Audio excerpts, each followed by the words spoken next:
Magandang araw po sa inyo mga chong. Ngayon po ay ang ika-100 days ng pagbubuntis nitong alaga naming inahin at pupurgahin po natin ito ngayon mga chong. Bali ganito po pala yung pamamaraan namin mga chong. Nagbubukod po muna kami ng kakaunting feeds at dito po namin inihahalo yung powder na pamurga. Sa umaga pala natin ginagawa yung pagpupurga sa mga alaga nating inahin na nagbubuntis mga chong para masigurado po natin na talagang kakainin at uubusin po nila yung feeds na merong pamurga. May mga inahin po kasi mga chong na pihikan pagdating sa amoy ng pamurga at ayaw po nilang kainin yung feeds kapag ka naamoy po nila na meron nakahalong pamurga dito. Kapag ka ganun po yung alaga ninyong inahin ay pwede naman po tayong gumamit ng injectable na pamurga para mapupurga pa rin po natin siya. Sa umaga pala natin ginagawa yung pagpupurga mga chong, lalo na po kapag powder na pamurga po yung gagamitin natin para mas maging epektibo po yung pagpupurga na gagawin natin dito sa alaga nating inahin. Marami rin po palang nagtatanong sa atin na kung hindi raw ba nakakasama sa mga biik kapag pupurgahin yung alagang inahin na nagbubuntis ito. Ang sagot po natin dyan mga chong ay wala po itong masamang epekto sa mga biik sa loob ng sinapupunan ng alaga nating inahin. Basta lagi po nating tatandaan mga chong na ang pagpupurga kapag buntis po ang inahin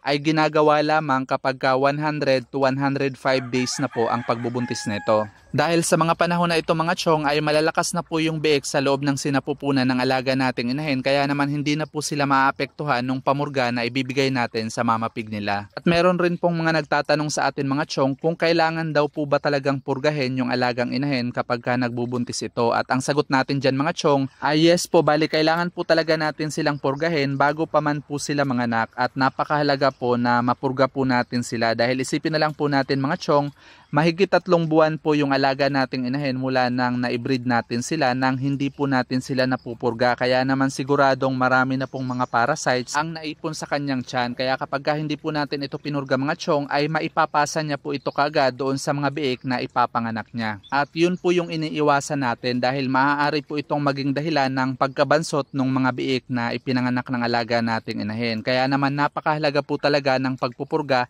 sa alaga nating inahin 2 linggo bago pa man po ito makapanganak. At maliban po dyan mga chong ay napakahalaga rin po ng pagpupurga para sa kalusugan naman ng alaga nating inahin. Kapag marami po kasing bulate yung alaga nating inahin mga chong, kung minsan ay mapapansin po natin na mahina po itong kumain. At kapag mahina po siyang kumain at meron na po siyang biik na pinapadede mga chong ay magre-resulta po ito sa pangangayayat ng alaga nating inahin na maaari pong makaapekto para sa susunod na breeding cycle natin sa kanya. Ito na po pala yung ika-5 beses na manganganak itong alaga naming inahin na ito mga chong. At mula umpisa ay ganito na po yung routine na ginagawa namin sa kanya at masasabi namin mga chong na talagang safe po ito based on experience. That's all for today's video mga chong. Thank you for watching and happy farming!